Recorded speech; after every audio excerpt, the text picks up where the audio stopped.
How are you doing, Carl? Thanks for joining me one more time. My pleasure. How's everything on your end?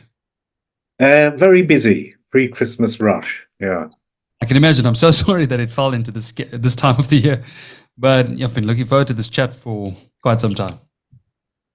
so have I. Thanks, Carl. I mean, you actually got me on a bit of a tangent when we spoke the last time. You mentioned the inner screen hypothesis. You spoke about Chris Fields, Mike Levin, Mark Solms, all the names, all these people that you're working with.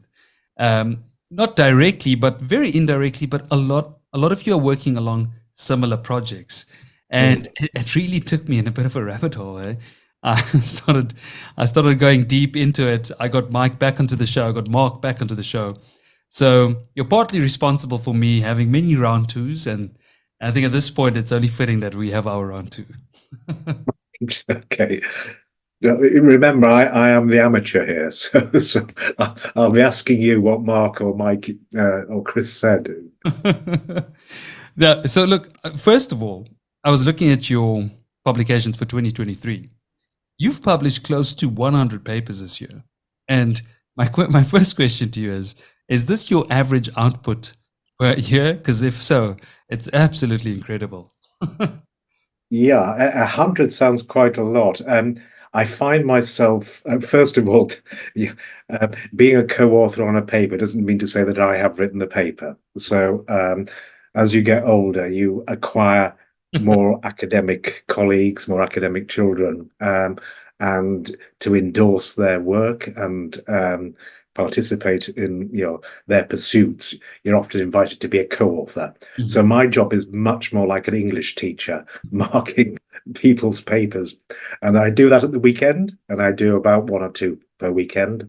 But this, that includes revisions. So I would imagine about 50 a year would be the average. If I sort of do one new draft and one revision every weekend, that's about right. Yeah. How do you feel that does it impact your mental health at all, Carl? How do you manage this? Because that output, it's crazy. It's not just quantity from my side, at least. It's quality. This is the type of work when I sit and read. I mean, I'm in awe. Right. Well, that's very gracious of you to say that. But it's probably more a reflection of the academic circles, in which I circulate. Um, so the quality of the material probably speaks to the interesting questions that my colleagues and students and mentors, um, although there aren't many of them left now, get past 60. So I think that's the quality is probably just a reflection of the fact that most of my colleagues ask very interesting questions, and of course, when they ask an interesting question, it is an interesting read, even if there isn't an answer at hand. That's certainly one thing. In terms of the hard work, I can assure you there are people who work much harder than I do in terms of marking students' essays as lecturers. Or indeed, just as teachers of younger people. So in that respect, as an academic professor, I don't work as hard as many people do work. In fact, I try to avoid too much administration and sort of formal teaching, so that I can create a bit of space just for the my own academic machinations. Well, as I said the first time we spoke, I cited you several times in my own dissertation. So keep up the great work. Many of us look up to it. We aspire to do something similar. Obviously, not as great. I don't think that's possible from my side, at least. Not, I can't speak for everyone else, but the work you're doing is so fascinating. And when I spoke to Mark, Mike, all the others, they also have the same element of respect for your work. And I think it's fitting that these group of thinkers that you all are coming from this with various different backgrounds, but and also from various different fields, which is quite fascinating to see how you guys converge and diverge. Towards the end of this conversation, I have a series where I called it Convergence and Divergence. And I've got a list of names for a lot of people you've worked with and perhaps disagree or agree on several topics that I'm going to ask you about. But to start this conversation, Mike asked me to ask Mark. So Mike Levin asked me to ask Mark Solms, what is the meaning of life? And Mark, I mean, he did a great job at answering this question. But I think I want to start this question with that. From your side, what is the meaning of life, Carl? Because my next question, just to give you a preface, my next question is going to be, how does death shape life? Excellent question. So the meaning of life, I think probably the richest answer, commonsensical answer, would come from Jakob Howey's formulation of the free energy principle, which is self-evidencing. So as soon as you ask a question, what is the meaning of life, I am searching for a teleology or a teleonomy, a meaning that has a certain kind of function. I should confess that the free energy principle in and of itself is not predicated on any teleological explanation. It actually is one of Dan Dennett's strange inversions that it starts off with a definition of life and then asks what kind of dynamics or processes must this definition entail, and then you put a meaning or a teleology on top of that. It looks as if it is doing this and that. But if you accept the licensed teleology, then I think the simplest answer is to self-evidence, which would mean that any particle or person will behave in a way that looks as if she is gathering evidence for her own world models of her lived or at least sensed world, and that could be at every level, from the body through to the sort of culture in which that particle or person is immersed. So mathematically, that just means that everything is in the service of maximizing the evidence for your model of the world, and that simply means behaving in a way that will solicit those data, those sensory impressions from the world that are the most likely under your model, and adjusting your model to render those inputs the most likely. And there's a beautiful circular causality there, because also if you're in charge actively of gathering, garnering, soliciting certain data, certain content through your eyes, ears, or even your gut feelings, then there's a delicate balance between soliciting the data that's going to be confirmatory for your model, which is a necessary aspect of the free energy principle, because if you start to search out those sensations that are not consistent with your model of the world, you will find yourself dissipated, very, very cold, very, very lonely, very, very hot, exploding, burning, all those surprising states of being. So you have to select those data in the process of self-evidencing sensory data. There's, author your own sensorium in a way that nothing is surprising, and yet at the same time, you need to sample informative information. You need to respond to epistemic affordances so that your model has got the right kind of grip on the world that you're trying to model. So the meaning of life is self-evidencing, gathering evidence for your models of the lived world. And well, I mean, it's a beautiful answer. And how does that entail death? I mean, how does death come into this picture? How does life get shaped by the concept of death? Right. That is a wonderful question, specifically in relation to a paper, one of those papers that I had to act as an English teacher to, a beautiful paper written by a young colleague of mine called Alexander Alex. And it was entitled, or certainly its focus was on something called mortal computation. Now, I had always read mortal computation in a particular way, in a computer science sense, that there is a distinction between software that can be run on any machine, any Turing machine or any von Neumann architecture, and because it can be run on any infrastructure or hardware, it is in a sense immortal. You can keep that and you can run it again and again and again eternally, and it will always run on different hardwares, even if that hardware is itself mortal. So that would how I used to understand the notion of mortal computation as opposed to immortal computation, where the software is immortal because it can be run on different hardware. But there's another interpretation which Alex brought to the table, which I'm sure he's not the first, but certainly the first time I'd read it expressed so eloquently, that there is a certain pressure afforded things that are mortal or mortal computation defined in terms of information processing, I would say self-evidencing, in a situated embodied context, so that the physical infrastructure of the body, for example, becomes part of self-evidencing, very closely related to notions of the good regulator theorem, that any agent or person who is able to regulate or control their environment just is a model of that environment, or certainly has to have the same degrees of freedom as all the controllable aspects of that environment. So that's a nice, if you like, perspective or take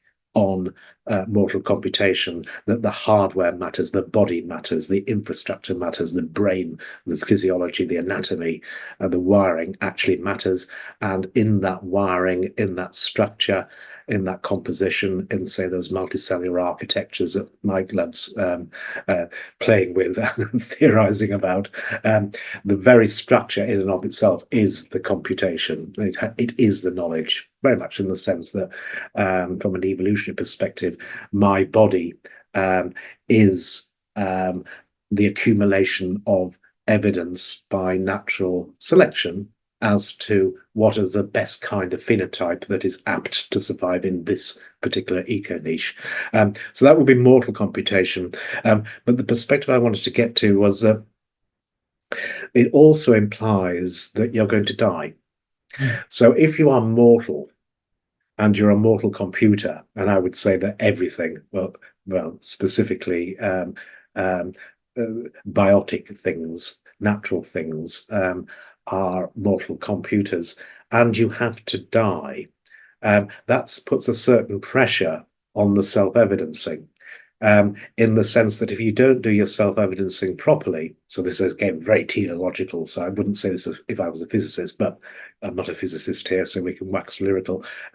If I have the potential to die, to cease, to dissipate, to decay, all those things which signify a failure of self-evidencing, so that my generative model is no longer, my world model is no longer fit for purpose in explaining my sensory coupling to the environment or to the eco niche, then I have to continually self-evidence to update my generative model. So I show an adaptivity, a responsiveness, a sensitivity to my environment that, of course, is the essence of self-evidencing. It's a process. You are always in the game of updating, increasing the marginal likelihood of all the data under your model. So in the absence of that pressure, then you would not get the phenomenology of learning, of responding, of adapting. You could even take that to its limit. I mean, there are arguments that it is, from an evolutionary perspective, necessary to die. So this gets a little bit technical in the following sense that as I enter the world, I have very little experience, and therefore, as a biologist say, little opportunity to engage experience-dependent plasticity in the way that I wire my brain and understand how my world works, what parts of my world I can control, what parts of the world resemble things like me, for example, mother and the like. So I have to build and learn very, very quickly a world model. that requires a certain flexibility in terms of entertaining different hypotheses about the way that the world could work. So again, as a biologist, this would look like a high degree of neuroplastic potential. I'm very impressionable. Mathematically, statistically, that would translate into my prior beliefs about the structure and the parameters of my world model are uninformative. It gives me the latitude now to do my belief updating or my learning in a way that I can shrink my uncertainty and develop much more precise priors. So as I come into the world, and I am mortal, I come in with very imprecise prior beliefs about the nature of my lived world. And as I get older, I necessarily shrink that uncertainty and form very, very precise beliefs. So anecdotally, I become stuck in my ways. I become a grumpy old man, personally. Wise and old, but inflexible, because my precision necessarily is shrunk. This is part of self-evidencing as I converge upon my model of my life in my world, making it increasingly understandable, predictable, so that there's a greater synchrony between what's going on inside my head and what's going on out there. And you can see that there's a price to be paid as you get older, that you can't respond to a change in the world. So if the environment is changing in any way, then at some point it will become Bayes optimal for me to give up my model and start again, i.e. have children, simply because of this process, the separation of temporal scales that is implicit in a volatile or itinerant or capricious environment. And you may ask, well, does the environment have to change? That on one level, the very fact that we actually design and create our environment, from global warming through to producing delightful podcasts of the sort that we're engaged in now, we are always actively in the game of changing our environment at every time scale. So yes, as soon as you have an ensemble of things like you and me that constitute certainly the cultural environment or the pro-social environment or the information environment, then it has to change. And if it has to change, there has to be this well, one way of accommodating that is to have this renewal of the priors in a way that a mathematician would understand in terms of Bayes optimal forgetting. You see this everywhere. If you are a behavioral psychologist or a reinforcement learning person, you will know this as temporal discounting under the Bell optimality principle, for example. So wherever you look, there is a certain built into any kind of world modeling or the kinds of models that people use in reinforcement learning. There is this acknowledgement that evidence at hand in the recent past, or indeed the recent future, is more precise and more pertinent to your self-evidencing. Stuff that happened a long time ago is going to be very, very less important because things might have changed. So the way that you deal with that in terms of Bayesian belief updating, or the way that active inference under the free energy principle would handle this, would be to actually estimate the volatility and forget in an optimal way. So you can look at evolution and you can look at sort of the recurrence of different generations and the implicit mortality of any given one phenotype within a generation as exactly this kind of optimal Bayesian forgetting that is baked into and whose time constants will be determined by the rate at which the world changes. So in that argument, the things that are learnable in our world basically change on a generational timescale. sort of revolutions, industrial ages through to information ages, through to ages of intelligence, whatever sort of, the big picture, the climate, for example. So there's a certain time scale at which the world changes, our environment changes, and that we change that environment, that will probably put an upper bound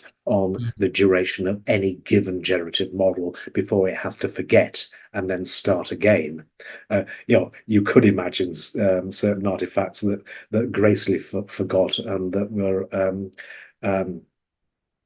that didn't actually have to die. But in a sense, if I lose the structures that embody the knowledge and the ability of my generative model to underwrite my sense making and decision making, if I just lose those, say I had a neurodegenerative disorder, say I've had Alzheimer's disease, in a sense, that's a certain kind of mortality, personal mortality. So it may not entail physical death, but certainly it has gone, it has dissipated, it is lost to time.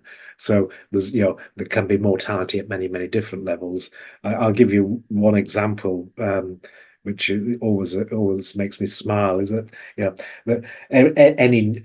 I'm sure Mike Levin's probably give me loads of lovely examples about different sort of skin cells and liver cells and the like, but in the brain, your nerve cells, certainly your synapses, are dying all the time and they're being rejuvenated. So it's almost like there's a sort of continuous flux of synaptic connections, the plugs and sockets that enable nerve cells to talk to each other. So their timescale is very, very fast. They may only hang around synapses for a few minutes or a few, say a few days at most. Cells, days to weeks. I think there's a meme that all of my cells are going to replace themselves on a certain cycle, weeks to months. So in that sense, these are all examples of mortal computation. And at every level, at every time scale, you see this this kind of itinerancy where there is a renewal-like process that is probably mandated by a changing world, and of course the renewal process creates that changing world at the temporal scale above. So it's a long-winded answer to a great question. Now look, your answers are always fascinating, Karl. There's a point, I think, in the article you're talking about. I'm just going to scroll down quickly on my notes. You guys mentioned real world examples of MCs, mortal computers. You spoke about a homeostat, electrochemical threads, xenobots, which is part of Mike Levin's work, organoids, or fungal systems. So my question to you is, how are these real-world examples of MCs, mortal computers, and why is it not that, let's say, a star, a galactic system, or the way a star sort of is born, goes through its life, and then dies, why is that not part of this mortal computation? If maybe it is, I'm not sure. Maybe it's just not one of your real-world examples mentioned. No, well, no, it's another great question there, and I was just thinking, what's the right answer? I think you could, in principle, talk about the movement of the heavenly bodies in terms of mortal computation, in the sense that it is not eternal, and indeed, so large physics deals with digital issues in terms of the Big Bang and what's going to happen to the universe in millennia and millennia. So you could read, I think, any physically instantiated process or physically realized process in terms of mortal computation. That's really the point of mortal computation. It's in the physics. It's in the way that it is instantiated and realized in a physical sense. Having said that, what you're really asking is, well, why don't we ascribe to the moon cognitive abilities and the kind of biotic mortality that that we're much more familiar with? And I think there is, at least from a classical perspective, a principled answer to that, and it does rest upon the notion of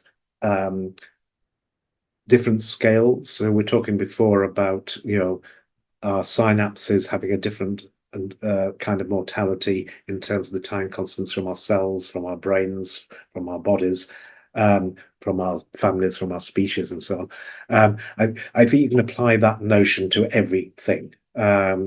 So what does that mean? Well, it means that there will be a spectrum of scales, both in, I hesitate to say space because space is a construct, but certainly the size and time.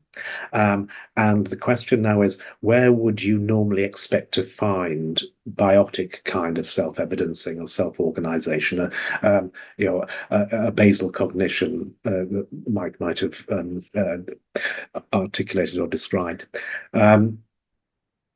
And I think there are sort of basic arguments would say that there is a Goldilocks regime, and that there is a bright line between things that show this kind of self-evidencing and things that can't show this kind, where this kind is a biological kind of intelligence, or sort of again basal cognition, and that would be well.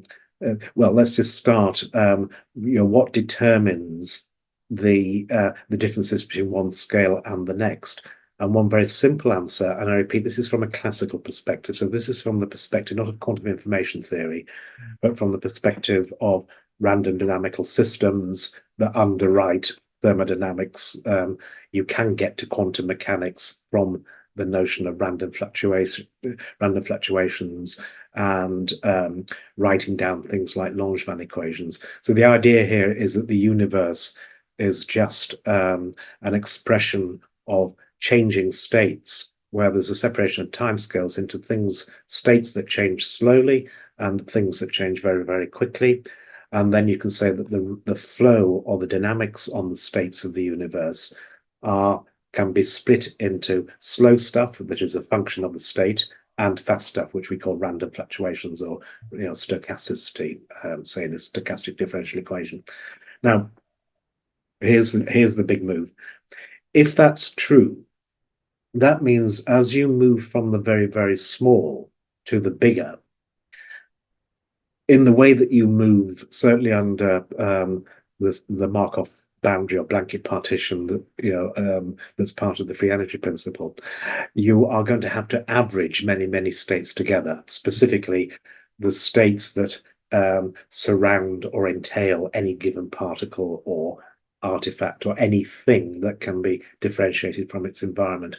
In that averaging, you are averaging away the random fluctuations.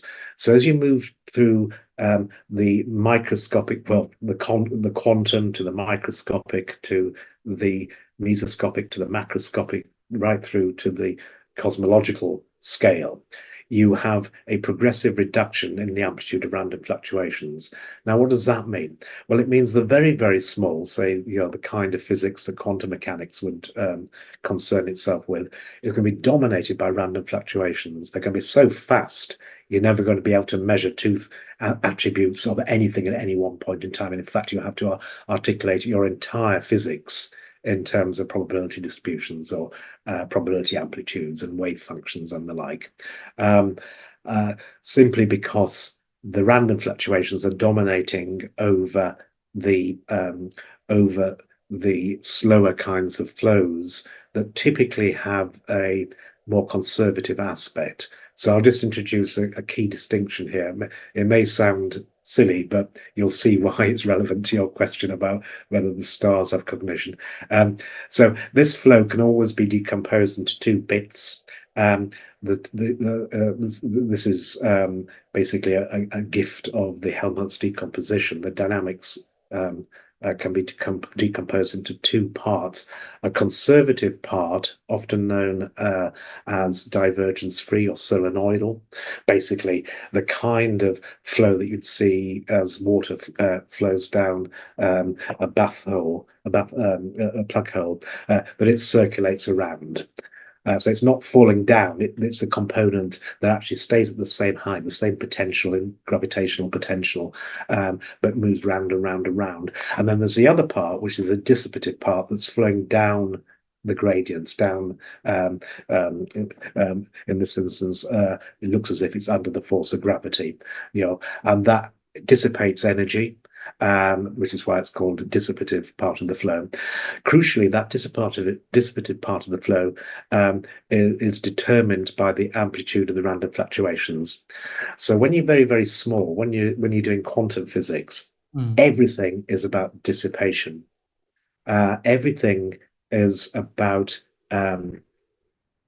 minimizing your potential, trying to get to your equilibrium, as say described by the time-independent Schrödinger equation. But as you get bigger and bigger and bigger, I mean literally, physically, as you just get bigger, or you go from a a macromolecule to say cellular structure, from a cellular structure to a multicellular structure, and so on. Then those random fluctuations and the accompanying dissipative flow starts to attenuate in relation to the solenoidal flow, to the conservative flow. So what would that look like? Well, it would look like particles and cells will now acquire a certain circular aspect, a certain solenoidal or divergence-free aspect. What would that look like? Well, it would look like oscillations. It would look at many different scales. It might look like the movement of flagella or cilia on a cell. It may look like, if you're a physiologist, it may, or if you're a neurophysiologist, it may look like sort of gamma oscillations in the hippocampus. If you're a cardiologist, it might look like the cardiac cycle. If you're a spiritual physiologist, it would look like the rhythms of breathing. If you're a linguist, it would look like the orbits that we see, the cycles that we see in producing language, for example. If you're a motor physiologist, it would look like walking. If you're a meteorologist, it would, well, no, that's probably taking a bit too far. So what I'm saying is that you get into the world of oscillations and orbits and life cycles, and that brings us back to the mortality thing. So that the characteristic thing of biotic self-organization is this life cycle. Is this another expression of the solenoidal flow? Let's go even further now. Let's go up to the scale of the Earth and the Moon and the stars. At which point the random fluctuations are completely eliminated because they're averaged away. So now what are we left with? We're just left with this conservative flow. What is this? It's just Newton's laws of motion. This is classical mechanics. It's just the movement of large, massive bodies around, in their classical orbits. So that's why I introduced the notion of solenoidal flow, in the sense that the rotation of or the precession of heavenly bodies around each other is the ultimate expression that the solenoidal dynamics are now predominant, simply because you're dealing with very, very big things. I mean, once you go back down to this, if you went into the heart of the sun, you could at a very microscopic or quantum level, quantum mechanics still applies, but the sun as an object at a scale that we would perceive, by looking at it from millions and millions of miles away, now acquires a Newtonian mechanics, a Lagrangian, a classical mechanics. So then you've got this spectrum, and one, I'm not absolutely sure about this, but I think it's an interesting proposition.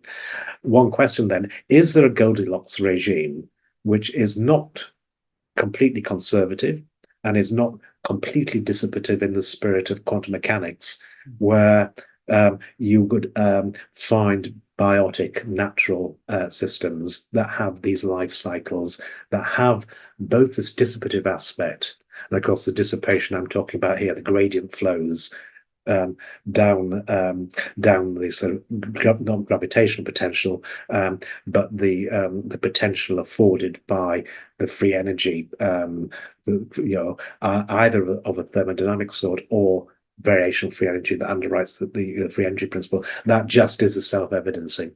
So the self-evidencing is the continual maximization of evidence for your models, the variation free energy is the negative log of that evidence.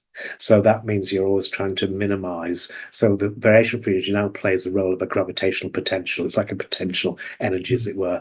And so we need the dissipative part to self-evidence.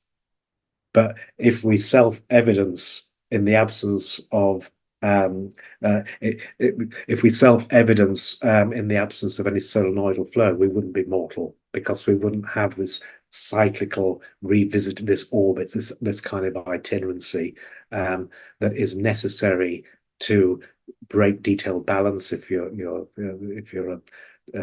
somebody in dynamical systems theory, that is characteristic of the stochastic chaos that we confront and actually instantiate in a very structured way through this self-evidencing dissipative adaptation to the world. So that would be my argument, to say probably the moon doesn't think, and probably electrons don't do a lot of thinking, but there is a range in between, that starts where Mike Levin gets intrigued with xenobots and the like, probably stops at the level of lorries and cars. Karl, the last episode I posted was with Professor Stephen Grossberg. I'm not sure if you're familiar with his work.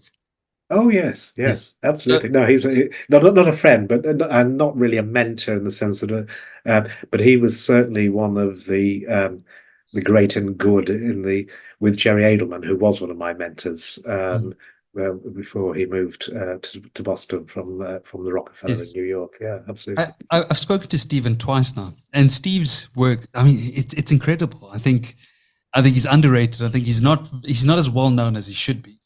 I believe that his work it goes under the radar because perhaps similar to you, the more complex the idea, the less accessible it becomes to a general audience. And I think that does become a bit of a hindrance. But I posted the interview, and Mike Levin commented on the tweet saying he loves Stephen Grossberg's work. So my question is, these dynamical systems he talks about, this trying to solve the brain plasticity, stability dilemma, and trying to figure out how we cope with this catastrophic forgetting, etc.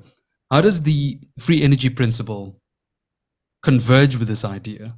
And where does it diverge? And at what point do you guys differentiate and define yourselves as separate entities? I don't think that we would really. And I think I have a slightly privileged perspective on Stephen Grossberg's contributions, simply because of my heritage, intellectual heritage, starting from where he started. In fact, I'll tell you a very quick funny story that under Gerald Edelman, we had to relocate from New York to California, to the Scripps Institute, and then ultimately the New Neurosciences Institute. So we had to pack up everything and put them into 16-wheeler trucks and send everything off to California as we moved. And I was in America at that time and helping sort of do the packing up. And during the packing up, we actually found Stephen Grossberg's PhD in original notes in an office that he used to. And Gerry Edelman said, "Well, these must be worth something by now." And I think he's absolutely right. So, if you think back, and again, this is very much secondhand of me listening as a young man to the stories of people like Gerry Edelman and all of the great and good at that time were telling. You could, I think, credit people like Gerry Edelman and Stephen Grossberg with the inception of computational neuroscience, and certainly that crowd were responsible for coining the term neuroscience. And the work that Gerry Edelman was doing and Stephen Grossberg, together with the other wonderful thinkers, people like Vernon Mountcastle, from a more biological perspective, I think underwrote what we now understand as computational neuroscience, and to a certain extent much of early neural network theory, for example. So a lot of the things that we have been talking about were foregrounded or prefigured by their writings at that time, which was very early on. This is sort of, sort of, 70s and 80s. So you're saying that Stephen Grossberg's work has not had the acclaim that it deserves. In privileged circles, it is certainly acclaimed. So it may be that millennials don't know about him, but that's their problem, really. Every generation has to rediscover those basic truths. So on that view, you could say he was just a bit before his time, as you could argue for Gerald Edelman, if you wanted to. So I think that all of Stephen Grossberg's ideas have, are insightful. They have a validity and will prove the test of time. What are the differences? I don't think that the concepts do differ in any way, in the sense that you could naturalize all of Grossberg's ideas under the formalism, under the Bayesian mechanics, and the self-evidencing mechanics that the free energy affords. That's the purpose of the free energy principle. It's not trying to replace anything. It's trying to say, here is a first principle account of what we know is true, that we have articulated in a particular way. And Stephen Grossberg has a very particular way of articulating these ideas, and I think that does sequester him from millennials and the general public. Often accused of a man who loves widgets and inventing beautiful names for sometimes complicated but often very understandable ideas. Adaptive resonance theory would be one nice example here. So adaptive resonance theory, as it says on the on the label on the tin, is all about the solenoidal flow within recurrent recurrent neural networks that just is an expression of this solenoidal self-organization we're just talking about. But of course, it's in the adaptive has the dissipative part. So we were just saying that to adapt is to do our gradient flows, do our optimization on some objective function, some potential. For me, that would be the variational free energy. So just in the adaptive resonance theory, you've got the dissipative and conservative fundaments of all self-organization that are celebrated in the free energy principle. So, I think it's just a way that people understand and call out these ideas with their particular rhetoric that differentiates certainly people like me from people like Stephen Grossberg. But under the hood, I think everything that Stephen Grossberg has brought to the table should find a very comfortable place in 21st century physics of sentience that things like the free energy principle aspire to. So I don't think there are any. Can you think of any differences? I'm not sure that there are any, really. I think one thing he briefly mentioned was, if I think about it, I don't think he likes the idea of this fully probabilistic idea. It is sort of calculable. There is a dynamical mathematical system that can sort of solve certain problems, and this whole idea of placing probability theory to all of this doesn't necessarily answer the question. I might be mistaken, but I think that is one of the aspects we. Okay, well, no, let's pretend that's what he believes, because I'm sure there are lots of people out there that do believe that. Let's work with that as.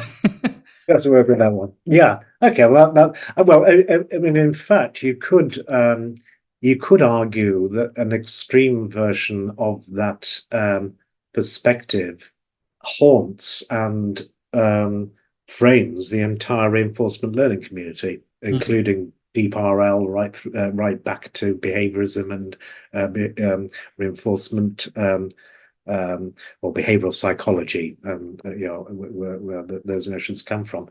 So the notion that reward or reinforcement is enough, it is all you need, I think speaks to the fact, well, you don't need probability theory. If I've got some optimization machine and I've got a reward function, off we go. We'll get GPT. We'll get, we get deep learning. It's all sorted. Thank you. So, I think there is a view out there that you don't need to either code or articulate or have a mathematical or principled account, a theoretical account of optimization that is framed in terms of beliefs or probability distributions. And that would be a really big, bright line between people like me and those kinds of people. So as a physicist, you very quickly realize that there is nothing other than probability distributions. So right from quantum mechanics, which is just a statement of the symmetries and the solutions that ensue from casting the universe in terms of probabilities, through to looking at all of our self-organization in terms of belief updating, in terms of inference, in terms of Bayesian brain hypothesis as the counterpoint to the reinforcement learning perspective. So I think that's an important distinction. I'm not so sure. Yeah, and perhaps Stephen Grossberg was of that age. Perhaps it was an age, I don't know this because I wasn't part of these debates, but there was a time when there was a lot of shouting between people who were very Bayesian and people who were very frequentist and didn't like, didn't really subscribe to I think one of the things they mentioned was the fact that the ones and zeros are it's too simple. It's too simple for a complex dynamical system that is the human being to sort of simplify this into a 1 or a 0. It's not enough. This is way more complex. And I think I'm either paraphrasing Steve or one of his students, Ogi Ogas, but one of them mentioned this as just being too simplistic. And that's the mistake we're making. Right. Okay. I could also just be wrong and recalling a completely different. Well, no. Let's work with that one. So that's I'm just trying to get my head around that. So a probabilistic formulation in terms of either probability theory or information theory it is too simple to describe complex dynamical systems. I have to say, I think that's an absolute nonsense. I understand why anybody might say that, in the sense, of course, that complex dynamical systems are usually only written down in terms of stochastic chaos, which is just a way of writing down the probability density dynamics of a complex system. And certainly practically that really starts to bite when you actually apply the theories of complex systems in the service of actually real-time monitoring, forecasting, scenario modeling, situational awareness where it matters. So, for example, in the recent COVID pandemic, or climate forecasting, or meteorology, or psychology, all of these fields effectively appeal to the density dynamics, whether it's sort of stochastic agent-based modeling through to epidemiological modeling. So I can't think of an example of complex system modeling that could possibly be aptly described without reference to probability theory. There is a community out there, I think, although I don't engage with them, who would like to try and describe everything in terms of deterministic systems and deterministic chaos and bifurcations and phase transitions. I think that's an interesting approach. Would be the limiting case where you've still got your and notice that the only thing that makes that interesting as a description of a complex system is this solenoidal flow. It's the non-linearities that are required in order to get this conservative breaking of detailed balance into the mix. But it's just a limiting case where the random fluctuations are very, very small, and it's not really fit for purpose when it comes to actually modeling really complex systems.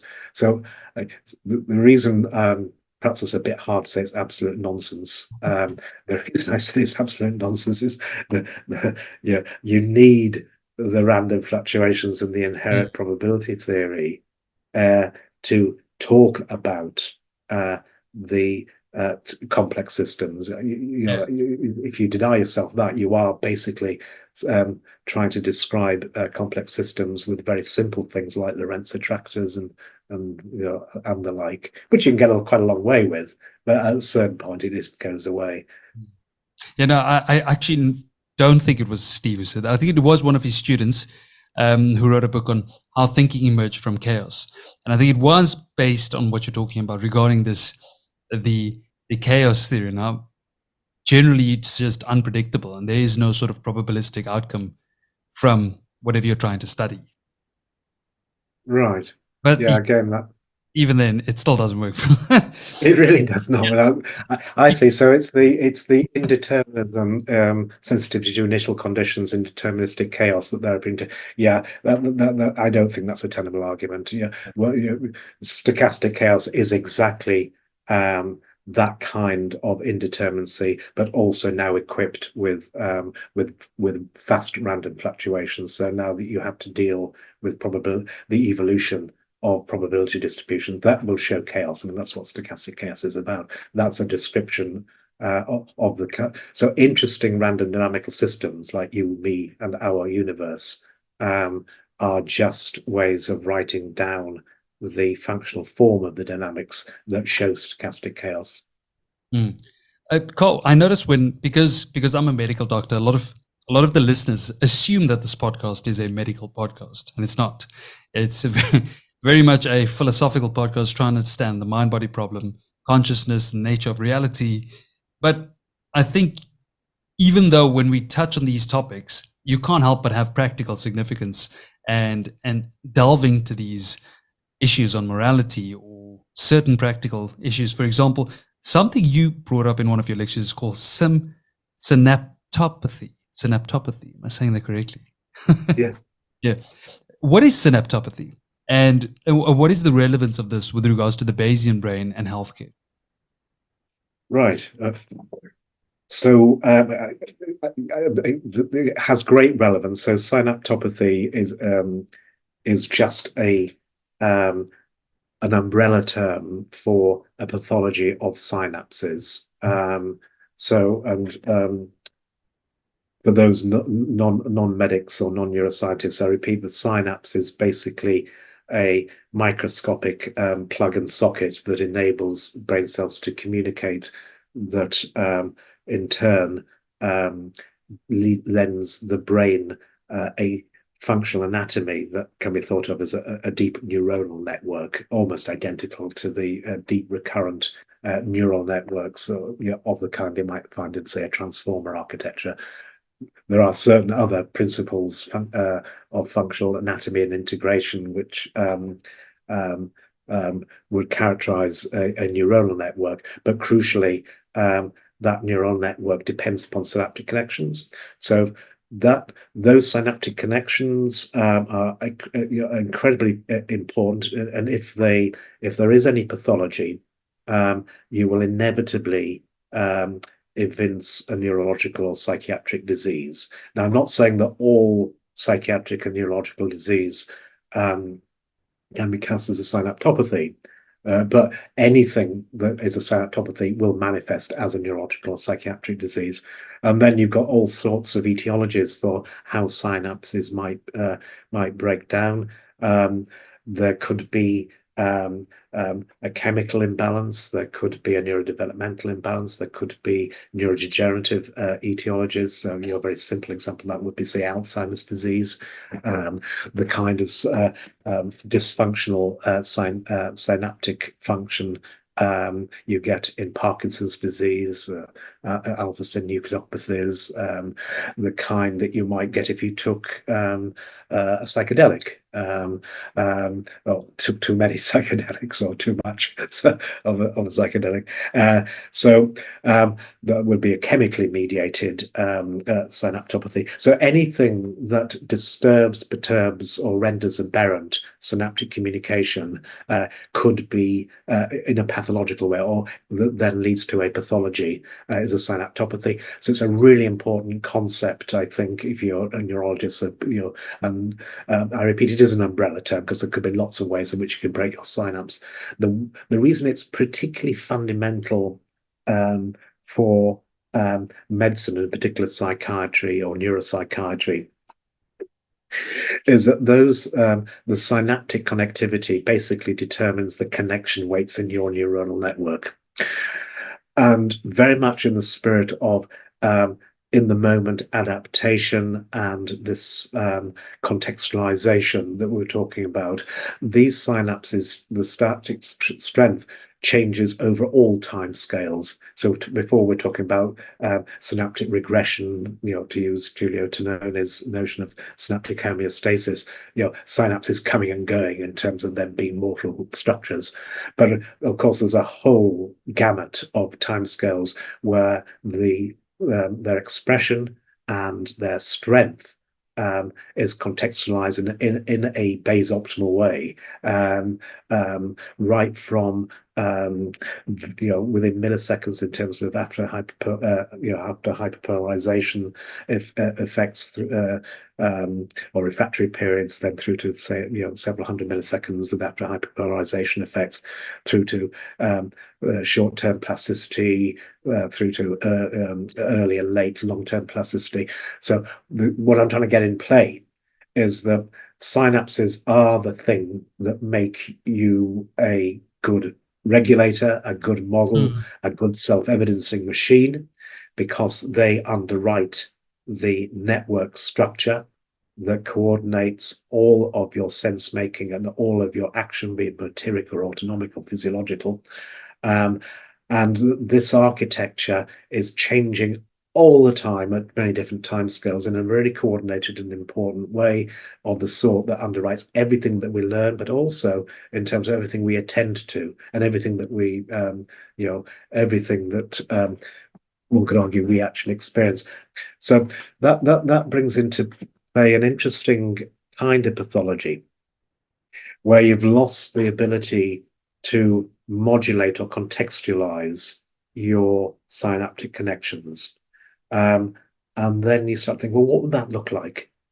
And at this point, you start to look to computational neuroscience or theoretical neurobiology for functional metaphors or explanations, for teleologies that can be naturalized mathematically, that might point to what it would look like if you actually had a broken or a dysfunctional modulation of synapses. So the kind of synaptopathy, which didn't mean that the synapse was removed or degenerated, but was now rendered impervious to modulatory effects. And I use the word modulatory effects deliberately here because most of the drugs that are used in neurology and psychiatry act upon neuromodulatory systems. So now we're talking about a particular kind of synaptopathy, which is of a modulatory sort, usually associated with either consequences or causes expressed in ascending neuromodulated neurotransmitter systems like dopamine, acetylcholine, 5-HT, serotonin, and a whole host of other, adrenaline, for example. All of these, oxytocin. So all of these modulatory neurotransmitters are in the game of setting the gain of your synapses in the right kind of way. So one really important synaptopathy is when the synapse is no longer modulated in the right kind of way. So I repeat, what would that look like, or how could one account for what would the consequences of that be? So now if we turn to one instance of the Bayesian brain and more generally predictive processing that is again it can be cast in terms of a free energy minimizing self-evidencing process. So in predictive coding, the idea is that you are trying to understand and make sense of the world, and indeed supply predictions for your autonomic and motor reflexes under a generative model. And the way that this works is that you optimize your predictions through a process of Bayesian belief updating, but under a predicted coding, aka also known as a Bayesian filtering scheme. You do that by using prediction errors. So the idea is that you've got a generative model in play that is almost universally a deep model in the sense that it has hierarchical structure.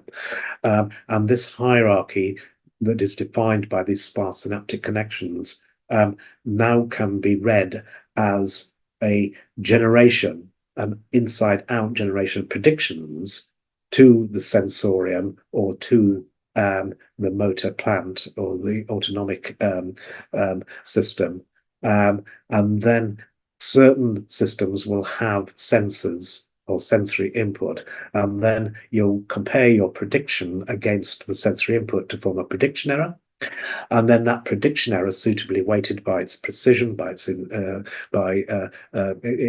confidence that you ascribe by its signal to noise ratio, effectively, is then used to drive your updates. And that drive, that prediction error, that precision weighted prediction error, is mathematically formally identical to the variation free energy gradient. So irrespective of the form of your generative model, you can always write down this gradient flow we were talking about before, the dissipative part of my dynamics, my sense making, my self-evidencing, as a flow on a free energy gradient. That just is the prediction error.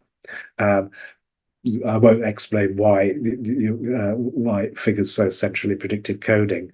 But the key point here is that, notice I said precision weighted prediction error. So what does that precision weighting mean from the point of view of a physiologist? Well, it would mean that if I am, say, a neuron or a neural population now reporting a prediction error to somebody higher, to another neural population higher in the hierarchy, and thereby driving them to a better explanation that will explain me away, where I am now comparing my top-down predictions with my bottom-up sensory information, then the degree to which I broadcast these ascending prediction errors on this hierarchical architecture is going to be determined by the precision of my report. So a very imprecise, a very low signal to noise prediction error should not have any influence on my belief updating, and therefore I will actually desensitize myself as a prediction error population or prediction error neuron, just incidentally usually associated with something called superficial pyramidal cells that sit in the top layers of your cortex in your brain. I will desensitize, or I will reduce my sensitivity to all of my inputs so that I'm not shouting at you to change your mind. So you're a higher neuropopulation. And I've done that because you have told me that in this context, what you've got to say is very imprecise. So, for example, I might be a little visual neuron or a neural population, but the lights are off. So anything I say is completely imprecise. It's just noise, basically, and you know that because you've inferred that we're operating in a dark room.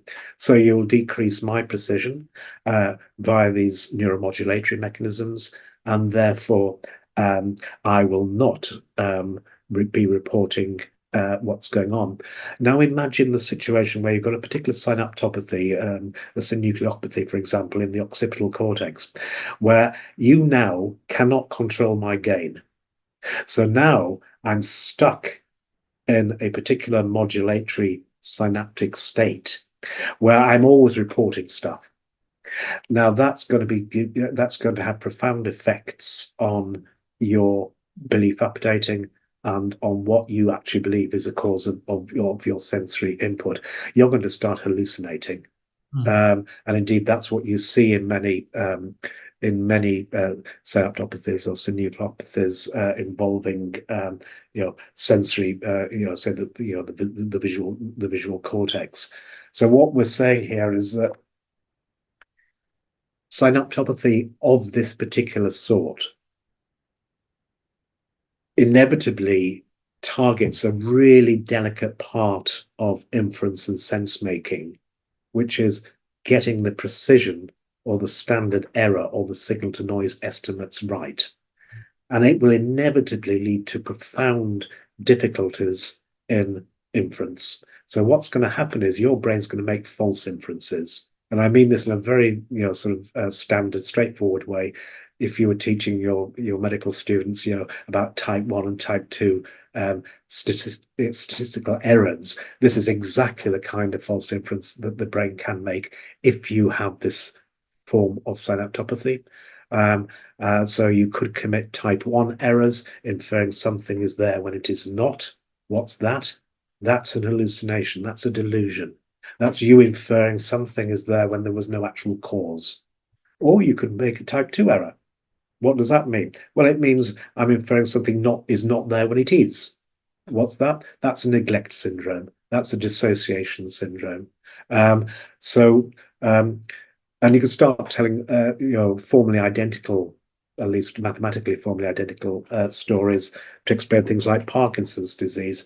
And this introduces a really interesting twist that normally people think about, if you're a psychologist, you think about this capacity to contextualize your synaptic strengths in terms of gain control, often described or used to be pre-millennial was cortical gain control. It's now post-millennial. It's now excitation, inhibition, balance. But it's the same concept. It's the excitability of certain populations in cortical microcircuits. You normally think about that in terms of attentional gain. So if I want to attend to this kind of information, say it could be auditory or somatosensory in a very dark room, then I'm going to grease those pathways by increasing the gain of those prediction error units, for example, in a predictive coding scheme. So this precision weighting of prediction errors, and you'll find that the notion of precision weighted prediction errors quite central in sort of neurophilosophical counts of predictive processing, is often associated with selecting the newsworthy information by attentional gain processes that are mediated by things like, say, cholinergic discharges and the ensuing fast synchronous dynamics that they normally entail. However, there is probably a much more important complement to attentional gain, and that's sensory attenuation. So we actually spend 99% of our modulatory attentional mechanisms ignoring stuff. The classic, think about your left toe. So why weren't you attending to your left toe before? Why didn't you feel? Why don't you have any phonology from your left toe until so 99.9 recurring of all the prediction errors that we could harvest, we could garner in the service of self-evidencing is actually ignored. So we're attenuating all of this stuff all the time. So what would happen if I had a synaptopathy that precluded sensory attenuation? If, for example, this particular sensory attenuation was in the motor domain, what that would mean is I can't ignore the fact that I'm not moving. So if I was unable to ignore the fact I was not moving, what would that look like? Well, if I had the prior belief I'm about to stand up, the intention to stand up in, say, some high-level central pattern generator, that would normally be realized by motor reflexes as a prior belief that then is realized by minimizing the prediction errors that ensue from this very, very precise top-down prediction. But if I'm now confronted with the fact that all this very, very precise prediction error is telling me I'm not moving, that's going to override my intention to move. So if I can't ignore the fact I'm not moving, I can never realize the intention to move. That's just bradykinesia of the kind that you would find in things like Parkinson's disease. You can't initiate movements simply because you can't attend away from or ignore the fact.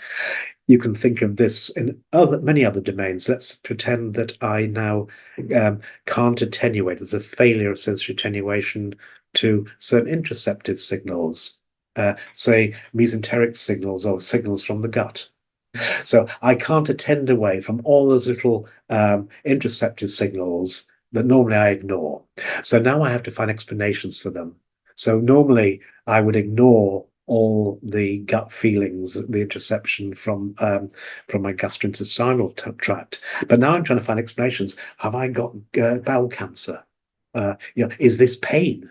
What is causing, and of course, the more you attend to it, the more you have to find these explanations. So you can see immediately now that you've got, a fairly mechanistic and quite plausible explanation for somatization. And possibly even chronic pain that is just due to at the end of the day, a failure of a particular kind of modulation, synaptopathy, where there's a failure of sensory attenuation. Let's say I was born with this. I'm born with an inability to filter out, to attenuate visual or exteroceptive information. What would that look like? Well, it means that I would always be glued to the sensorium. It means I would not be able to attend away, and I would find, and thereby not be able to build deep generative models to explain away the prediction errors, which means that I'm going to now try and avoid unpredictable, unexplainable sensory impressions. So what am I talking about? I'm talking about severe autism, which is where this story actually started. So it's, this would be another expression of this kind of synaptopathy, but in this instance, in the exteroceptive domain. And if you pair that now with the interoceptive domain and sort of attachment theory and affiliative touch, being sort of halfway between a somatosensory and an interoceptive modality, you can start to elaborate all sorts of stories about what it would look like with this one very simple, very pernicious pathology, which is just being able to get the gain control on your synaptic connections. So that's why synaptopathy is so important for me. It's so fascinating, because as you're talking about this, something that comes to mind for me is when we think of all these levels of credences that are placed on experience, these priors and posterior outcomes. You guys mentioned 5E theory, which is pretty much based on 4E cognition. Andy Clark's work, I mean, they talk about embodied, enacted, embedded, and what is the fourth one? Extended. Yes, extended by. So when you take into account these E's and your fifth E, which you can obviously elaborate on, in terms of levels of importance or credence regarding the priors and posteriors, when it comes to psychiatry, in terms of synaptopathy, however you pronounce that, my South African accent's obviously playing a role there. Do you think that SSRIs, for example, with regards to each E, now we're talking about if you're giving someone an SSRI, you're addressing one psychiatric component of this illness. Yet we know now that if you take a human's experience, there is a multi-layered experience. So is this SSRI enough, considering the fact that they're embodied, they're embedded in this environment, extended? How much credence is each one worth? And at what point should we adjust protocol or treatment within mental health psychiatry, even as a general practitioner? What should we do practically to use this new information? Yeah, I mean, I'd hesitate to say too much about that because I haven't seen patients for a long time now. I sort of see students instead. I always put a disclaimer, Carl, just to be aware. I always put a disclaimer in the video. This is a philosophy podcast, so all of this is highly theoretical, and people should know that always seek help. This is not active medical advice. Right. Or even even advising my neurological or psychiatric colleagues, or even general practitioners and healthcare professionals. But I think you make an extremely good point that these monolithic approaches with reuptake inhibitors or antipsychotics are very, very blunt, simply because they do not target in the right kind of way the functionally specialized anatomy, computational anatomy that we've been talking about. So for example, I just told you a few stories Same mechanism, different systems, completely different pathologies, from Parkinson's disease to autism. And that distinction rests just upon the particular part of the brain where that synaptopathy was, or that kind of synaptopathy or aberrant neuromodulation was being expressed. So that tells you immediately, if you give a drug that targets everything, you're not going to be very specialized or personalized in shaping or tailoring that pharmacotherapy for that particular person, simply because you're targeting the wrong part of the brain. And furthermore, as you will know, there is a topography associated with all of these neuromodulatory systems, in the sense that, for example, dopamine has very well defined mesocortical and mesolimbal projection systems to the cortex and different parts of the cortex, with very different profiles of dopamine subreceptors and presynaptic and all sorts of things, with all different subtypes. So it's very difficult, and of course, many people, including many of my colleagues, spend their entire careers trying to, unpack just the, one particular subtype of one particular neuromodulatory, whether it's sort of, the D2 receptor for dopamine, or whether it's 5-HT2A as opposed to 2B. I have friends who, I was mentored by people who love the 2B receptor. Most of my friends now like the 2A receptor, because that's the one that's activated by psychedelics, which is another example. There is the receptors, the serotonergic 5-HT2A receptors, have a very particular distribution, that reflects the projection fields of the serotonergic system from the raphe.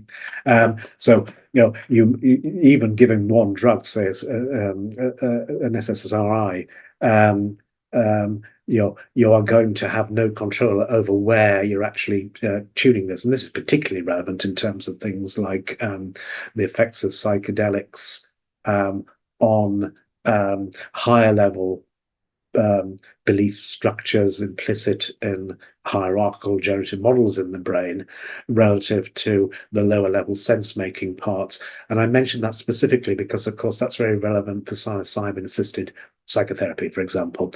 And I suspect that will be one real answer, that to make the most use of the pharmacological tools available to neurologists and psychiatrists, then an understanding of the mechanisms of action, and in particular the functional specialization, functional both in terms of the sense making, say for example under a predictive coding or predictive processing model, but also in terms of the functional anatomy and the neurochemistry and receptor architectonics that people have put a lot of effort into databasing and understanding.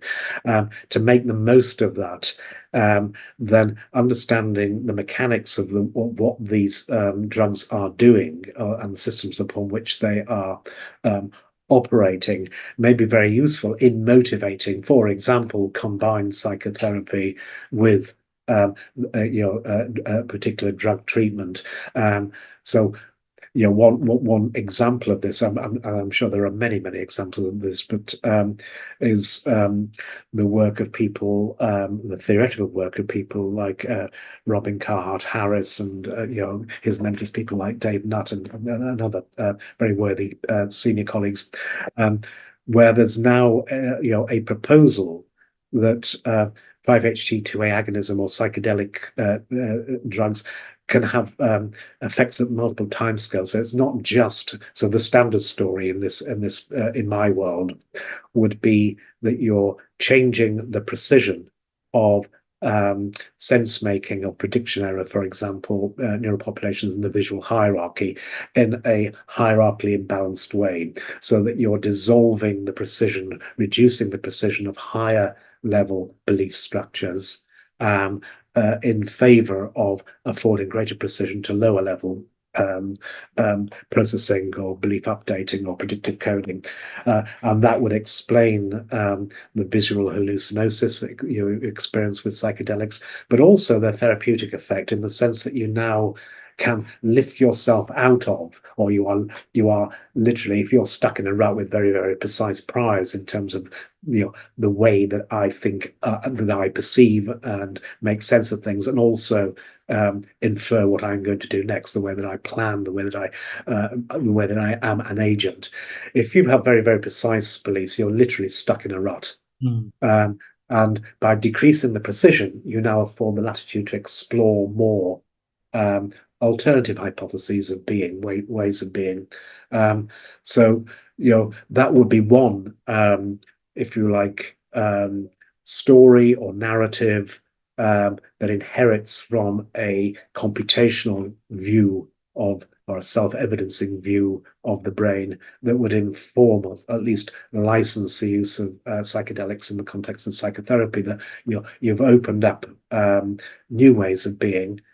Let's explore that. Of course, finding the new way would be the responsibility of your psychotherapist or your counsellor. You wouldn't necessarily have to do it all by yourself. But there's another time course which has come into focus, which is sometimes expressed in terms of metaplasticity. So this is it's just the ability of certain drugs to promote the plastic potential that we were talking about right at the beginning of this interview, that is afforded childlike brains, that impressionability, the kind of relaxation of priors now that contextualizes how much I can learn. So if I can render myself much more learnable by resetting the potential for change in synaptic strengths, which is what I meant by the synaptic plasticity, I've now opened up a window of opportunity to learn something new. So that's another perspective on the conjoint use, or a more, or possibly even more simple-minded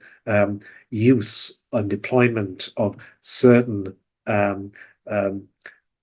psycholytic or mind-altering drugs. That you're basically creating windows of opportunity for change, and then you can start to plan what kind of therapy do you engage in during that window of opportunity, where you can learn new ways of being. My anecdotal understanding of the literature in this area is that this view has proved in trials. Certainly there is evidence that psychedelics certainly have a therapeutic efficacy, and particularly in the context of end-of-life care, where hypotheses about how I make sense of information, sensory information, or indeed stuff that I read on the internet, or what my doctor is telling me, and also ways of behaving, the way that I should, what kind of person am I? I'm a dying person. Is that the right prior? Are there other ways of celebrating end of life? But to get to those other alternatives, you've got to relax those priors and render yourself impressionable like a child again. And it may be that thinking about the use of certain drugs in that context may be a useful way for people to actually to motivate their therapeutic interventions. And also, and again, another potentially useful contribution of this kind of theorizing is as a narrative for the patient or the client. If the patient understands the source and the nature of their hallucinosis or their delusions or the somatization, then having a rationale, much in the spirit of cognitive behavior therapy, trying to understand why panic attacks occur, just understand the physiology of panic attacks. Understanding that, if you like, can sometimes be therapeutically extremely useful to equip and empower the patient with an understanding of the mechanics of what is happening to them and why it is happening to them. Even if there's little one can do therapeutically, just that level of understanding can sometimes be therapeutically very viable. So a number of colleagues, and friends in psychotherapy tell very convincing stories along this lines, in terms of group therapy, just talking about active inference and interception and mentalizing their homeostasis and their physiology and understanding how they infer themselves to be in particular mental states on the basis of sensory evidence from their body, for example. That can be quite a powerful psychotherapeutic tool. It reminds me of the work done by Randolph Nesse. I'm not sure if you're familiar with Randolph Nesse's work. He's known as the father of evolutionary psychiatry. Are you familiar with his work, Karl? I'm afraid not. No. I'm not the thought I was. He wrote a book called Good Reasons for Bad Feelings. Just trying to sort of show people that evolution does have a very grounded and great basis for explaining phenomena such as mental disorder. So you don't. I see. Yeah. So it's anyway, it ties into that very well. Something I was keen to ask you about was, have you read Andy Clark's new book on the experience machine? I have. I had to, because I had to write his blurb for it. So. Yeah, I think I remember that. Yes. What were your thoughts on that? Well, I loved it, but then again, I mean, I have to say, Andy Clark's a friend of mine, so I have a conflict of interest, or certainly a sort of biased perception. Yeah, I mean, I've said this before, and I regard Andy as a brother in arms. So while I tell the physics story, he tells the philosophy story, and it's the same story. It could be a Stephen Grossberg story at some point. So I love the way he writes. He's sometimes criticised by other philosophers for a very familiar style of writing, which most younger philosophers not get away with. But because of his stature and his age and his wisdom, I think he gets away with a style of philosophy which I find very compelling, and I find him extremely fluent, and expresses all the right ideas in the right kind of way, with just an ounce or a pinch of skepticism at every point. But I thought it was beautiful. I still remember the first time I read some of his work, and when I came across 4E cognition, I remember thinking, this makes so much sense. Who really are these embodied beings, extended minds? You guys added an extra E in that paper, modal computation. Would you mind reminding me what that was? Because for some reason I can't. Yeah, no, I was hoping you would do that as well. For some reason I just cannot recall it, but I think it was basal cognition. It was some sort of a synonym almost for basal cognition, but from a computational perspective. Nevertheless, a 4E cognition is something that is very prevalent among philosophy students today, and the way they think about the mind. What are your thoughts on that? Well, again, it is a style of thinking which, as you point out, is probably the predominant style now since the turn of the century. And it is something that is certainly celebrated and accommodated by the free energy principle, in particular active inference. There's a reason it's called active inference. There are several reasons it's called active inference, but one of the reasons is to get active into the game, as an acknowledgement of the importance of inactivism, which is quite fundamental for open systems. If you want to understand behavior and sense making in a situated of a situated sort, or an embodied sort, being one particular kind of situated situation, then you have to acknowledge there's a reciprocal or recurrent coupling exchange between you and the situation, and in one direction it's action, and the other direction it's perception. So the very mathematical, the calculus of active inference has to be courteous to the inactivist perspective. And all of the E's, if you like, in one sense, speak to different perspectives on that reciprocal coupling. that is a characteristic. I managed to find your first E. It's elementary. Elementary. It's cognition stands on fundamental functions and structures that enable acting and tracking aspects of a niche to ensure survival. Excellent. Right. Well, there you have it. So that was the E you guys added to the. So now it's Right. 5E. Right. Good. We just have to remember the other four. I have to confess, I can never remember. Yeah. And So now it'll be elementary, it'll be embedded, embodied, enacting, and extended. Yes, yes. Yes, we got them all there, haven't we? Yes, yeah. Perhaps the extended one is sort of the exception there, and all the others I think are commonsensical. But the extended, that's much more Andy Clark designer environment sort of thing, which does my brain get into my mobile phone? At which point do I stop? I think that's an interesting issue, which again speaks to, I would imagine, the issues you discussed with Mike Levin.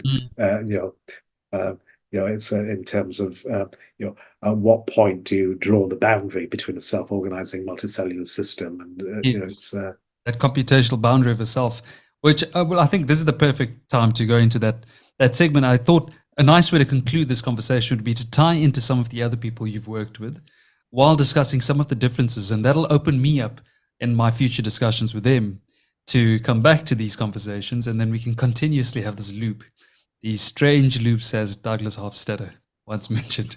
We can just continuously talk about it and build upon it. Mark Solms, let's talk about him. He now has what is known as the felt uncertainty principle. He talks about dreams, how dreams relate to consciousness. How does your work converge with his, and where does it diverge, if it does?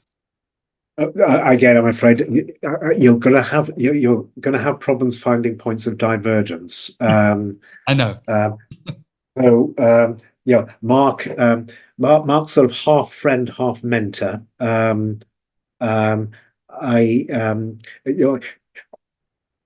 I have a very friendly relationship with him, but I very seldom see him, because he travels so much and he's so prolific.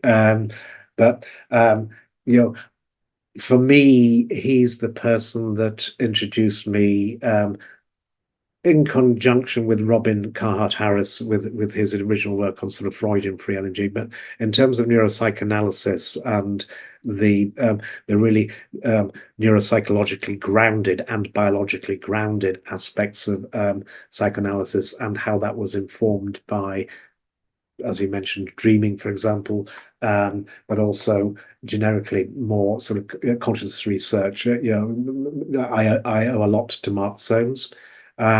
He's another brother in arms. So he in the neuropsychoanalysis sort of Freud, and that kind of biologically and therapeutically informed kind of consciousness research. I would regard him as the person telling that kind of story.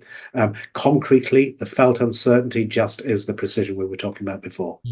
So his focus is exactly on the cells of origin of those multiple projection systems that we were rehearsing before as the root of all evil in Parkinson's disease through to possibly autism. So he's his story has a particular flavor, because it's now reading this particular form of precision control, or precision engineered message passing in the brain. That's an Andy Clark phrase, but he's now really drilling down on that, and the way in which he is doing that, I think has a lot of potential for handshaking with the philosophy of self. I'm thinking here particularly the work of people like Thomas Metzinger, who is developing another perspective, other perspectives. But Thomas is actually one of the people whose names I've got on this list to eventually ask you as well. All right. I've got 10 it's not too many, don't worry. It's just 10. Well, we'll probably do Thomas and Mark at the same time. And so that the reason I mentioned Thomas Metzinger is just that there's this notion of phenomenal experience resting upon the ability to modulate your synapses, which means that the source, which can be read as a kind of mental action, which is, for example, attention. But you need to have these attentional or sensory attenuation physiological or psychological mechanisms in order to dissolve phenomenal transparency. So I know I'm looking at something, and it's me looking at something. So is this an objective, or is this a first person, or is it indeed, can I even have zero person sort of non-dual kind of experiences? But all of these questions rest upon the mechanisms that underwrite the ability to modulate via this precision control the belief updating and the sense making at some part of your deep neuronal network. So what Mark is saying is that the very feeling read as in a phonological sense. So he's not talking about feelings in a folk psychological sense. And Mark is an expert on this, and he was in terms of his work with Panslip and the like. He knows all about the basics of emotions, but he's using feelings in a very fundamental experiential sense, that the actual feeling is only afforded by the affording of a precision to various messages or information processing. So that I think is a lovely phrase, that notion of felt uncertainty. So uncertainty is just the converse of precision. So you could have called it precision but felt precision or experienced precision. Felt uncertainty is a very beautiful. So I value that perspective, not just because it is actually deeply grounded in neuropsychology and neurobiology, and a wealth of clinical experience in people who have abnormal experiences and altered states of consciousness, but also because it is exactly what you would be looking for if you are just a mathematician applying the principles of Bayesian filtering to a brain, for example. Yeah, no, it's incredible. I mean, I think it was Thomas Nagel who was giving a speech, and Mark was telling me the story about how he was on stage, and Thomas mentioned, you know what, he thinks this guy Mark is onto something, and to Mark, that was such high praise. He found that he was so honored to be mentioned by Thomas Nagel, this infamous philosopher, really just bringing him up at this at one of the conferences that happened. I think it was in Boston, actually. No, I haven't heard that story. So Mark told me about that, and he felt very honored, because obviously when he brought up the fact that the source of consciousness, the hidden spring, as we might talk about it, is within the brainstem, he felt very ostracized within the scientific community, and people really believed he was really going he's going too far. So for him to get that sort of recognition, it meant a lot to him, and I'm happy for him as well. Because he's also mentored to me. He was part of, when I wrote my dissertation, he really helped me, and gave me lots of comments. And he lives not too far from where I am in South Africa. So I have a lot of respect for Mark, and I appreciate his work very much. Well, it's good. It's nice for you to say that out loud on a podcast. And again, it's from my point of view, he's a real player. I do get the sense he gets cross when people don't see that, or they won't relax this cortical centric view of consciousness. But in my world, he is the main player. So I don't get this. I don't have his frustration or paranoia. So from my point of view, he's the person who's talking about this in a very sensible way, in a way that makes sense to patients, but also the physics of sentience that people like me have to deal with. I think there's a level of nuance you have to really to understand where he's coming from. I think if someone just says he's talking about the ancient brain, it's easy to make prejudiced judgments about this. It's easy for you to just think, okay, he's just going too far.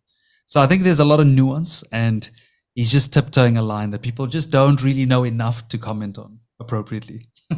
Well, Right. that's my perspective. Well, I hope he watches this. Right. I'll send him a link. I'll send him a link. The next person, Carl, is, I mean, you've spoken about him already, but Michael Levin. Um, you actually got me into that tangent, as I told you, where we went down. He calls it the field of diverse intelligence. This group of thinkers, you, Chris Frith, Mark Solms, all of you guys coming at this in a very different way. How do you guys link, and where do you guys diverge, if you do? Well, I mean, I don't think I can add very much to your description or his description. I mean, that's absolutely right.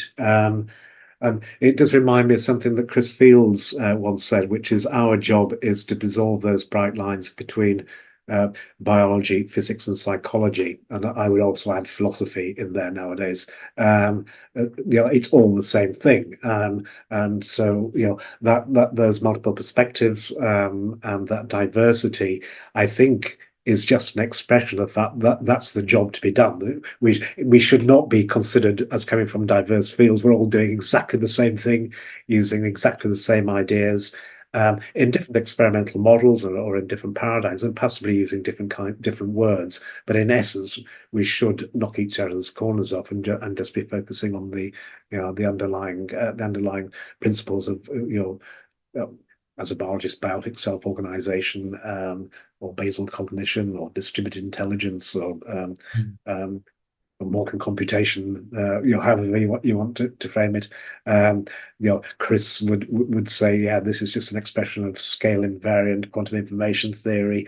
Mark would say, yeah, this is just, and so on and so forth. It's so I couldn't add very much to it. It's just interesting to reflect how we all got together. Yes, it is interesting. What is funny is that this is not a sequential thing. So I didn't know that Mark and Mike were in correspondence. And I don't know whether Mike knew that Mark and I have quite a deep history. Sparse, rich, but deep. So it is interesting that all these like-minded people, certainly with the same kinds of aspirations, already knew each other, in a sort of decentralized and federated way of sort of making connections and sharing views, which we do. There isn't a week that goes past where you get an email from one of them. Usually Mike, in fact, who's the most energetic. And I'm chatting to Mike again next week. So if there's any questions you have for him, just let me know. I'll ask him. Oh, yeah. When does he sleep? Yeah. I wonder. I'm chatting to him next week. There's so many things we're going to chat about, but honestly, it's when I chatted to him last, I think it was a couple months ago. I called it. It's almost like the Avengers of mind coming together. This is like you guys are the Avengers of neuroscience, psychology, philosophy, biology, just all coming together, and this is so epic for us to watch as outsiders. And me personally talking to you guys, it's such a privilege to be part of it in a very non-direct manner. That's nice of you to say that. Yeah, no, I love being part of this sort of extended family, this circle. In fact, probably at the time you're going to be speaking to Mike, he wants to talk to me about. He's found a new sorting algorithm that has a kind of intelligence he wants to talk about. So he's always sending me little puzzles, and then Mark and I try to naturalize it from either a maths point of view or a neuropsych point of view. It's a great little game. The other names, I mean, you've already touched on. Chris Fields, I've got on the list here. Richard Watson. Very also converging, diverging, but for the most part converging. Yes, yeah. So another small world thing. So Richard Watson is a friend of Mike's, but I have now found out he's also a friend of my machine learning friend Chris Buckley in Sussex University. Yeah, it's just amazing how these little small worlds keep presenting themselves in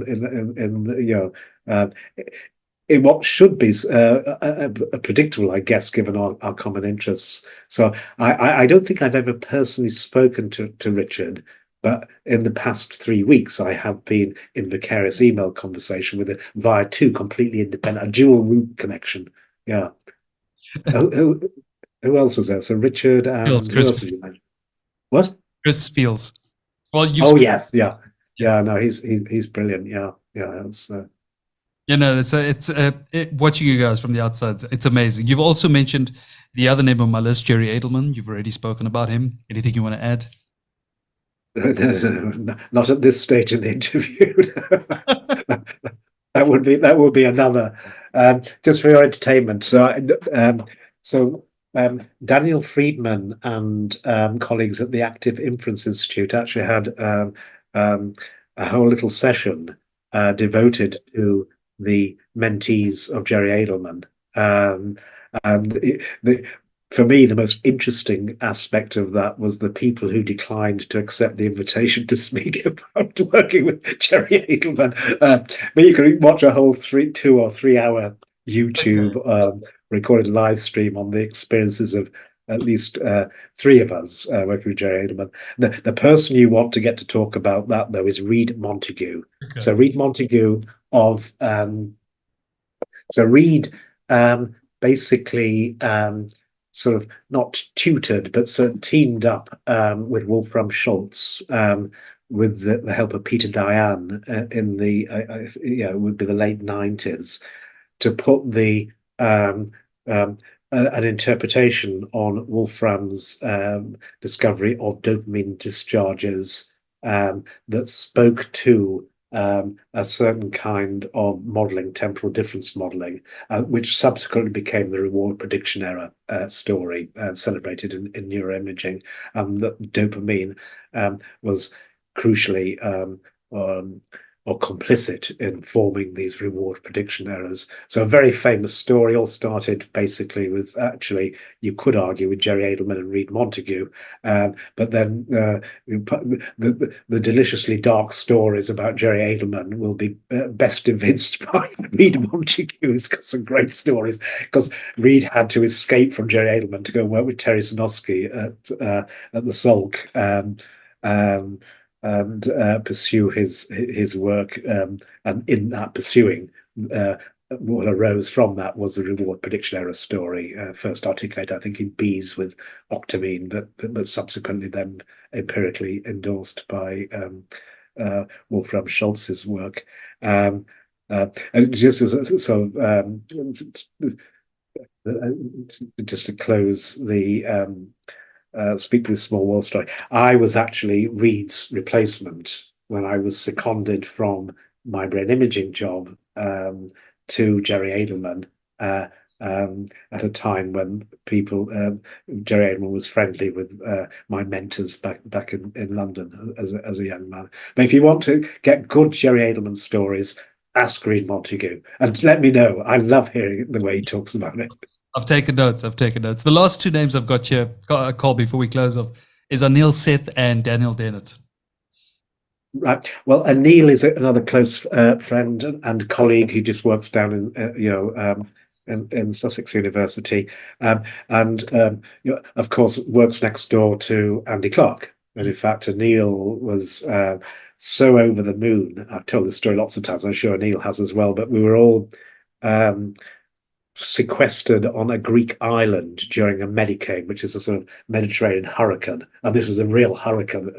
So we're sitting there in a mathematics of consciousness symposium with the proponents of integrated information theory and Jacob Howe and colleagues from Melbourne, with Anil. The waves. I've heard the story, but please tell it, because I think it's such a beautiful story. I'm excited to.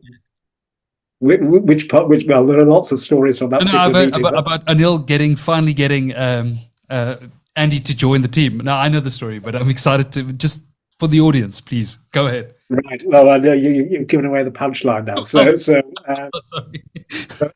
Phil was entertaining us by playing the piano in the middle of this hurricane outside. I repeat, literally, the waves were crashing up, so it just washed away all the beach furniture. You just couldn't go outside. It was really quite frightening. But we were in this sort of enclosure, this sort of like foyer overlooking the little cliff and the beach, and it was surreal atmosphere.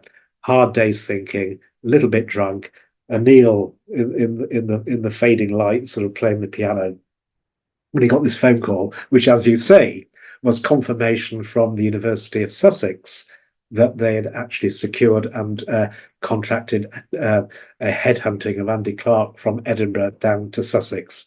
So, and Anil was so delighted, and I suspect so was Andy Clark, who I know. I mean, he loved Edinburgh, but Andy Clark just wanted to get back to surfing. So he just wanted to try and get back to a place where he could go surfing. Now he and Alexa, his wife, did a lot of boat stuff in Edinburgh, but it's not surfing boat stuff. You have to be really down in Brighton to do proper surfing. So both of them were well happy, and then. Carl, what are those drunken conversations between you guys when you're all together, these philosophers in neuroscience? What is that like? I would love to be a fly on the wall. Yes, well, do you guys debate, or do you find yourself agreeing more often than not? Well, those particular people, Andy Clark and Anil and Jakob and myself, inevitably find ourselves agreeing. If you want an honest answer, we have a little bitch about people we don't agree with. But that's for me and my friends, I'm afraid. Okay, last one on the list here is Daniel Dennett. I had to put. I don't know Daniel Dennett other than vicariously. I met him on a few occasions vicariously through, well, on a few occasions with Andy Clark. But I know him obviously by reputation. Again, probably not like Stephen Grossberg, but in the sense that Daniel Dennett has great acclaim. But like Stephen Grossberg, I think his ideas are enduring and insightful, and sometimes, until they are quickly accepted, revolutionary, literally, in terms of turning people around and making them change their mind. And much of the Bayesian mechanics and the story that I would tell as a physicist and a neurophysiologist, and the story that Andy tells in terms of predictive processing and the like, are very sympathetic, I think, to Daniel Dennett's formulation. So I would imagine he's going to be one of the good and greats of philosophy of this century. Well, I'm not quite sure where we are now, but certainly the past 50 years. I agree with you. I think I agree. I think so as well. Carl, are there any people you believe deserve sort of honorable mentions? I made a general list of people I know you've worked with. I added Daniel because I know you guys haven't, but I was just curious. People whose work you think we should look out for, people you think I should possibly interview. Any minds that come to mind that you think is they're bringing this field even further than you wish it could go? There are lots of people come to mind, and the danger is, of course, and the people I don't mention are going to get very, very cross with me. I know. So,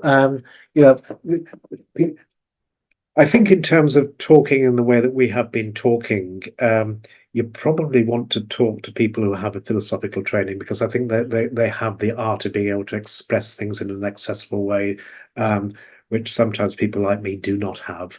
But you want to find philosophers who are also informed formally, mathematically, or biologically. And just thinking about sort of young people out there who are part of this more extended circle, but also have their own particular thing to bring to the table. People like Maxwell Ramstead would be one person who you might enjoy talking to. I'm just thinking about sort of young people. I had a lovely session with Thomas Metzinger a couple of weeks ago, and he has lots of really interesting things to say about his current project and minimal phenomenological experiences and the like. But there's another very young person. And so these are not good and great. These are people who are just starting and need a bit of encouragement.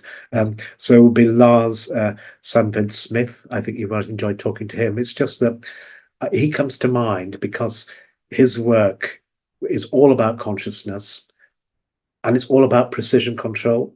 And it's a very nice link between Thomas Metzinger and Mark Solms and Maxwell. Well, Thomas Metzinger is clearly not the new generation. But anyway, in this field, yeah, but I could go on. So please forgive me if because there'll be 100 other people who should have. Yeah, you've spoken to Jakob Howie. No, not yet. No. Oh, right. No, I mean he would be another brother in arms, and he would give you another side of the coin, another perspective from Andy Clark, for example. So I may be joyfully and jokingly, I think that Andy and Jakob are in a race to write the most recent book on predictive processing. So Jakob's got a new book in preparation entitled Self-Evidencing. Again, speaking to many of the themes, and it was really Jakob's book, The Predictive Mind, that foregrounded the importance of felt uncertainty in using the semantics of precision in predictive processing, precision-rated prediction errors. So, he would be an obvious person of a quite senior sort. He's in Australia, in Melbourne at the present time, okay. And he'll have lots of favourite people. Yeah, I'm going to stop there because otherwise, Andy and I were meant to chat a couple of months ago, but for some reason, I think one of his emails went into my spam folder. I need to get back to that conversation with him. But look, Karl, as always, this has been such an amazing journey. I continue to watch in awe, always inspired by you guys' work. Please continue to. I mean, you're putting out close to 100 papers. I know you're just saying you're a part of it, but obviously to just be a part of it, you have to still put in some effort. And from our side, we appreciate it. Any final words, anything from your side you want to say to the Mind Body Solution listeners? No, other than thank you. You're a very gracious host and interviewer. So my normal thing is I'm trying to be a recluse, so I just want to slide away into obscurity after this very enjoyable conversation. Thank you. Thank you so much, Karl. Have a great evening, and I appreciate our round too. Thanks so much.